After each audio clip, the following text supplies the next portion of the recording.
तो दोस्तों आज मैं एक्सप्लेन करने वाला हूँ 2011 में आई डैनिश मूवी ब्रीडर को। इसकी IMDb रेटिंग है 5.2 आउट ऑफ 10, जो कि काफी कम है क्योंकि शायद इसे काफी लोग गंदी मूवी समझकर देख ही नहीं पाए होंगे। इस मूवी को मैं एक्सप्लेन करूंगा, लेकिन उससे पहले अगर आप हमारे चैनल पर नए हैं तो नीचे लाल कलर से लिखे सब्सक्राइब को दबाकर ग्रे कर दें। इससे आप हमारे चैनल से जुड़ जाएंगे और आने वाली वीडियोस को देख पाएंगे।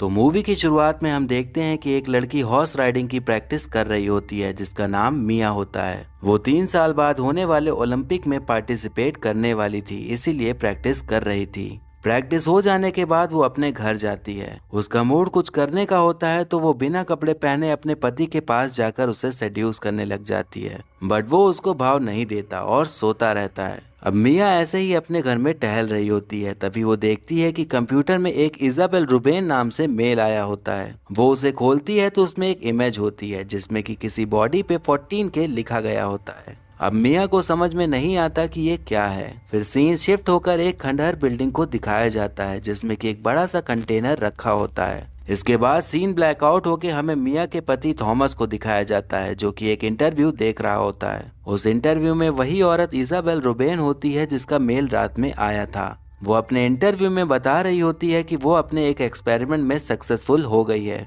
उसने जो इन्वेंट किया है उससे बूढ़ा इंसान फिर से जवान हो सकता है, बट अभी सिर्फ मर्दों के लिए ये बना हुआ है, औरतों के लिए अभी खोज चल रही है। रिपोर्टर उसे एक्सपेरिमेंट की लैब दिखाने को बोलता है, पर इजाबेल ऐसा करने से मना कर देती है, ये बोलकर कि वो एक्सपेरिमेंट अभी सीक्रेट ही है। इंटरव्यू देखकर थॉमस इजाबेल को कॉल करके घर पर बुलाता है। इसके बाद हम देखते हैं कि मिया जॉगिंग करके अपने घर लौट रही होती है। तभी उसके घर के पास निका नाम की लेडी मिलती है जिसका कुछ सामान गिर गया होता है, तो मिया उसे उठाने में हेल्प करती है। फिर वहाँ पर इजाबेल भी आ जाती है और वो निका को देखकर उसके बालों की तारीफ करती है और उसी मोमेंट में ही उसके कुछ बाल तोड़कर रख भी लेती है, जो कि देखने में काफी अजीब सा लगता है।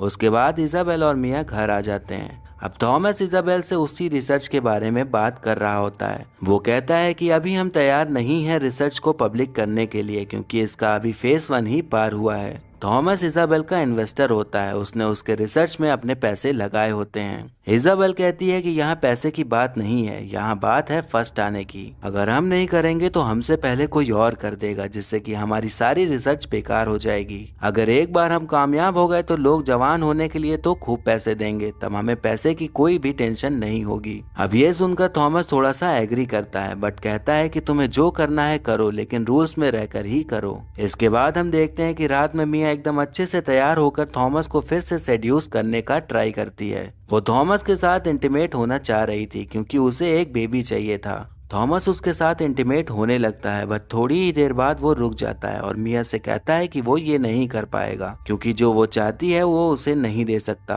अब आप खुद ही समझ जाइए कि क्या कमी थी उसमें जो वो मिया को वो नहीं दे सकता जो वो चाहती है। ये सुनने के बाद मिया फ्रस्ट्रेशन में घर से बाहर निकल जाती है, बट उसकी फ्रस्ट्रेशन और लव मेकिंग का मूड दोनों मिक्स हो जाते हैं, इसीलिए वो स्टोर रूम में जाकर अपने आप को हर्ट करके खुद से प्यार करने लग जाती है। इसके बाद हम निका को देखते हैं जो अपने घर जा रही होती है। तभी अचानक से उसे कोई इंजेक्शन मार के उसे बेहोश कर देता है और उसको उठाकर वैन में डाल देता है। उसे जब थोड़ा थोड़ा होश आता है तो वो देखती है कि वहाँ पर 2 आदमी होते हैं। उसमें से एक आदमी कोई एक लोहे का स्टैम्प को गर्म करके उसके शोल्डर पर लगा देता है। निका को जब थोड़ा और होश आता है तो वो मौका देखकर वैन से कूद जाती है और झाड़ियों में जाकर छुप जाती है। फिर हम एक आदमी को देखते हैं जो कि इजाबेल के पास जवान होने का ट्रीटमेंट करवाने गया होता है। वो उससे एक एग्रीमेंट साइन करवाती है जिसमें कि ये लिखा होता है कि इन सब की जानकारी और किसी को भी नहीं दे सकता। उस ट्रीटमेंट के लिए वो उससे काफी ज्यादा पैसे भी चार्ज कर रही होती है। उसके बाद वो आदमी का ब्लड सैंपल और सीमेन लेती है।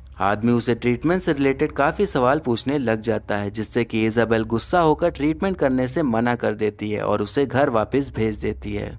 फिर सीन कट होकर हमें थॉमस और मिया को दिखाया जाता है जो आपस में बातें कर रहे होते हैं। मिया थॉमस से पूछती है कि क्या इजाबेल जो ट्रीटमेंट की बात करती है वो क्या सच है। तब थॉमस कहता है कि इजाबेल खुद 61 ईयर्स की है, लेकिन मैं उसे 10 साल से सेम एज का ही देख रहा हूँ। वो दोनों बात कर ही रहे होते हैं, तभी अचानक उनके डोर पर निका आ जाती है और हेल्प मांगने के लिए चिल्ला रही होती है। वो एकदम खून से लथपथ होती है और काफी ज्यादा डरी हुई होती है। मिया उसको संभालती है और उसको शांत होने बोलती है। तभी थॉमस उसके कंधे का टैग देख लेता है और वो समझ जाता है कि ये इजाबेल से ही कुछ रिलेटेड है। वो जाकर इजाबेल को कॉल कर देता है। मिया निका से पुलिस के पास जाने को कहती है, पर निका मना कर देती है क्योंकि वो शहर में बिना पासपोर्ट और वीजा के रह रही थी। तब थॉमस उसे हॉस्पिटल ले जाने को कहता है। तब वो जाने के लिए मान जाती है और थॉमस उसे लेकर चला जाता है। कुछ टाइम बीतने के बाद भी थॉमस वापस नहीं आता तो मिया उसको कॉल कर रही होती है, पर वो उठा नहीं रहा होता। वो हॉस्पिटल में कॉल करती है। तब उसे पता चलता है कि वहाँ पर कोई भी निका नाम का पेशेंट एडमिट नहीं हुआ है। हम देखते हैं कि थॉमस निका को हॉस्पिटल ले जाने के बजाय उसी बिल्डिंग में ले गया होता है और वहाँ पर वही आदमी आकर निका को उठा ले जाता है। अब मिया यहाँ परेशान हो रही होती है तो वो थॉमस की लोकेशन देखने लग जाती है। वो देखती है कि उसकी कार एक खंडहर बिल्डिंग के पास खड़ी हुई है, तो देखने के लिए वो वहाँ की ओर निकल जाती है। वही थॉमस इजाबेल से मिलता है और उससे पूछने लग जाता है कि वो आदमी जो लड़की को लेके गया वो कौन था और तुम लड़कियों के साथ क्या कर रही हो। वो उसे ये प्रोजेक्ट बंद करने को कहता है। तब इजाबेल उसे एक लड़की की फोटो दिखाती है जिसका नाम एली होता है। उसकी फोटो देखते ही वो एकदम चुप हो जाता है और घबराहट में वो वहाँ से चला जाता है।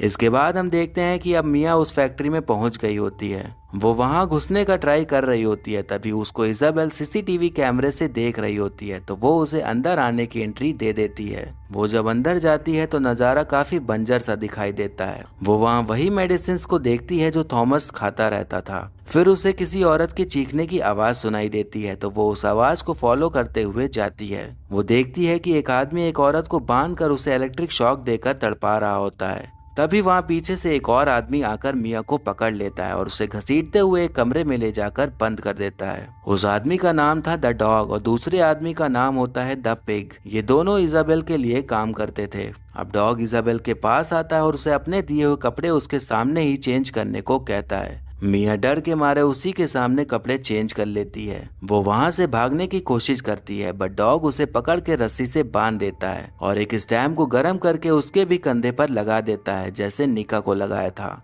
उस गरम स्टैंप लगाने की वजह से मिया को काफी ज्यादा दर्द हो रहा होता है। तब डॉग एकदम नीच और घिनौनी हरकत करता है। वो उसके ऊपर ही टॉयलेट कर देता है। हम कह सकते हैं कि डॉग एकदम जल्लाद किस्म का आदमी था। ऐसा करने के बाद वो वहाँ से उसे बंद करके चला जाता है। अब वहीं थॉमस को पता चल गया होता है कि मिया इजाबेल के पास है, तो वो वहाँ पर आ जाता है। तब डॉग उसे अंदर जाने से मना करता है, पर इजाबेल के कहने पर वो उसे जाने देता है। थॉमस मिया से मिलता है तो मिया उस पर बहुत गुस्सा करती है, क्योंकि उसकी वजह से ही वो वहाँ पर ऐसी हालत में थी। थॉमस उसे बाहर भी नहीं निकाल सकता, क्योंकि अगर वो ऐसा करना चाहता तो वो भी मारा जाता।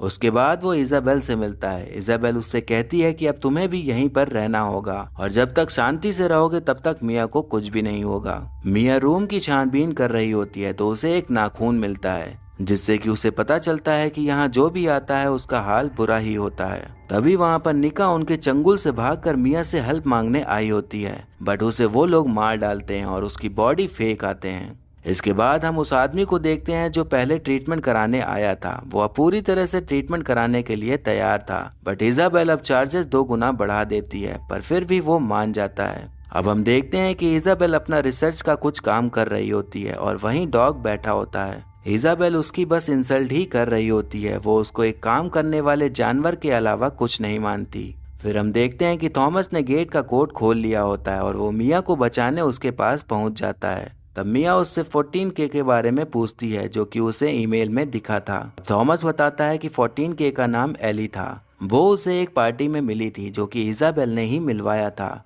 थोड़ा ड्रिंक करने के बाद हम लोग एक रूम में गए थे। उसके बाद जब अगली सुबह मैं उठा तो एली मरी पड़ी थी, तो मैंने ही उसे नशे में मार डाला था। उस केस से बचाने के लिए इजाबेल ने मेरी हेल्प की थी, बट बदले में उसने अपने रिसर्च के लिए पैसे इन्वेस्ट करने की शर्त रखी थी। अब मजबूरन मुझे उसकी बात माननी ही पड़ी थी। इसके बाद हम देखते हैं कि इजाबेल थॉमस को अपने लैब लेकर जाती है। वो वहाँ पर थॉमस को कन्विंस करने लगती है कि अगर उसका रिसर्च कामयाब हो गया तो हम लोग दुनिया के सबसे अमीर लोग हो जाएंगे। थॉमस पूछता है कि तुमने अभी तक अपने ऊपर ट्रीटमेंट ट्राई क्यों नहीं किया, तो इजाबेल कहती है कि अभी तक मुझे अपने डीएनए का कोई भी डोनर नहीं मिला है। ऐसे ही इजाबेल उसको लालच भरे सपने दिखाकर कन्विंस कर लेती है और कहती है कि अगर मिया जिंदा रहेगी तो सब खराब हो जाएगा, इसीलिए उसे तुम्हें मारना ही होगा। अब थॉमस मिया को मारने के लिए कन्विंस हो जाता है। वो उसे वहाँ से बाहर जाने लगता है उसे मारने के लिए, बट फिर वो दोनों वहाँ से भागने लगते हैं। मीन्स थॉमस बस कन्विंस होने का नाटक कर रहा था ताकि वो लोग वहाँ से भाग सकें। पर तभी डॉग और पिग वहाँ आकर दोनों को पकड़ लेते हैं। अब डॉग मिया को मारने की तैयारी कर रहा होता है। मिया अपने बातों में उलझाकर उसे ना मारने के लिए कन्विंस कर रही होती है, बट डॉग एक बेरहम जल्लाद होता है जिसने कि अपनी गर्लफ्रेंड को भी इजाबेल के रिसर्च के लिए दे दिया होता है। तभी वहाँ पर पिग आ जाता है और मिया को ले जाने को बोलता है क्योंकि इजाबेल को अपना डीएनए का मैच मिल गया था जो कि खुद मिया ही थी। अब इजाबेल मिया को आर्टिफिशियली एक बड़े से इंजेक्शन की मदद से उसके अंदर स्पर्म डाल देती है ताकि वो प्रेग्नेंट हो सके और जब उसका बच्चा हो तो उसके डीएनए को लेकर अपना ट्रीटमेंट कर सके। ये प्रोसेस होने के बाद डॉग उसे बेसमेंट में बंद करने ले जाता है जहां वो देखती है कि और भी कई लड़कियां वहां होती हैं जो कि प्रेग्नेंट थी। वहां पर एली भी मौजूद होती है जो कि जिंदा थी और प्रेग्नेंट भी थी। तब यहाँ पर हमें समझ आता है कि इजाबेल ने थॉमस को बेवकूफ बनाया था ताकि वो उसके पैसे से अपनी रिसर्च को पूरा कर सके। वहाँ पर डॉग की गर्लफ्रेंड भी होती है जिसके दांत में काफी ज्यादा दर्द हो रहा होता है, तो डॉग प्लास लेकर उसके दांत को ऐसे ही उखाड़ कर रख देता है। अब इसकी वजह से वो बहुत चिल्ला रही होती है तो वो उसके होंठों को ही स्टेपल कर डालता है जिससे कि वो चिल्ला ना सके। ये सब हैवानियत देख के एली डॉग पर चिल्लाने लगती है तो उसकी ये हरकत के लिए उसे वो बहुत मारता है।